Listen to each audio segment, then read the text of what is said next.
যারা আনন্দে মেতেছেন তৃণমূল কংগ্রেসের পার্টি অফিস ভাঙা হচ্ছে বলে, আর যারা বলছেন অবৈধ, 15 তারিখ হিয়ারিং এর জন্য ডাকা হয়েছিল, সেখানেও আমাদের প্রতিনিধিরা গেছিল এবং কিসের বেসিসে কমপ্লেনটা ফাইল হয়েছে, কমপ্লেনের একটা কপি চাওয়া হয়েছিল, সেই কমপ্লেনের কপি জেলা প্রশাসন দিতে পারেনি।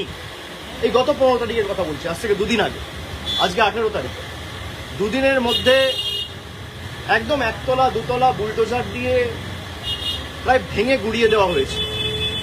এবং সেখানে খালি জেলা প্রশাসনের লোক নয়, মানে পুলিশ বা বিডিও বা বিএলআরও, খালি সরকারি আধিকারিক নয়, বিজেপির নেতারা বিজেপির ঝান্ডা নিয়ে গেরুয়া ভেট্টি মাথায় বেঁধে গেরুয়া উত্তরীয় পরে মুখ ঢেকে সেই পার্টি অফিসে ঢুকে তাণ্ডব লীলা চালিয়েছে। এই সব ভিডিও আমাদের কাছে রয়েছে। আমরা এক্ষুনি চিফ জাস্টিসের মহামান্য প্রধান বিচারপতির যিনি ওএসডি রয়েছেন তাকে একটি ইমেল পাঠিয়েছি, সমস্ত ভিডিও অ্যাটাচ করে হাইকোর্টের দৃষ্টি আকর্ষণ করে যত দ্রুত সম্ভব আমরা চেষ্টা করবো এই মামলা মেনশনিং করে শুনানি করার, এবং সুপ্রিম কোর্ট অব্দি আমরা যাব।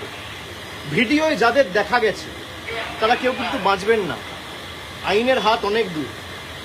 যদি ভাবেন যে বিজেপির নেতারা আমাদের বাঁচাবে, আর যারা তৃণমূলের পার্টি অফিস ভাঙছেন, আমি তাদের বলবো যে অনেক অত্যাচার তো করেছেন তৃণমূল কংগ্রেসের নেতাদের উপর, কর্মীদের উপর, পার্টি অফিস ভাঙা, গুড়িয়ে দেওয়া। যে ধারায় যে আইনে আজকে পার্টি অফিসগুলো ভাঙা হয়েছে না, একই আইনে কিন্তু যখন আবার সরকার পাল্টাবে, বিজেপির একটা পার্টি অফিস বাংলায় থাকবে না। আমি হুঁশিয়ারি দিচ্ছি না, যে আইনে আপনি ভেঙেছেন একই আইন প্রযোজ্য করেই ভাঙা হবে। যারা তৃণমূল কংগ্রেসকে ভাবছে যে দুর্বল করব, দল ভেঙে তৃণমূল কংগ্রেসকে শেষ করে দেবো, আগুনে জ্বালিয়ে দেবো, সেই আগুনের স্ফুলিঙ্গগুলো থেকে তৃণমূল কংগ্রেস আবার জন্ম নেবে মমতা বন্দ্যোপাধ্যায়কে সামনে রেখে। যারা প্রশাসনকে ব্যবহার করে মিথ্যা মামলায় কর্মীদের ফাঁসানোর চেষ্টা করছে, আমরা প্রায় 2 মাস ধরে এখানে মমতা ব্যানার্জির বাসভবনে এবং তৃণমূল কংগ্রেসের সেন্ট্রাল অফিসে রয়েছি। প্রায় 1000 জন কর্মীর বেল অ্যান্টি বেল আমরা করিয়েছি, বিচার ব্যবস্থার দ্বারস্থ হয়েছে। যখন একটা কেস সাবজুডিস রয়েছে, একটা মামলা করা হয়েছে মে মাসের 7 তারিখ 8 তারিখ, আজকে জুলাই মাসের 18 তারিখ, আপনি সেই মামলা উপেক্ষা করে নিজের ক্ষমতা প্রদর্শন করতে গিয়ে, নিজের হাতে কত ক্ষমতা সেই দেখাতে গিয়ে বুলডোজার মডেল, ভোটের আগে ছিল অন্নপূর্ণা ভান্ডার আর ভোটের পরে বুলডোজার, এই হচ্ছে বিজেপির প্রকৃত স্বরূপ।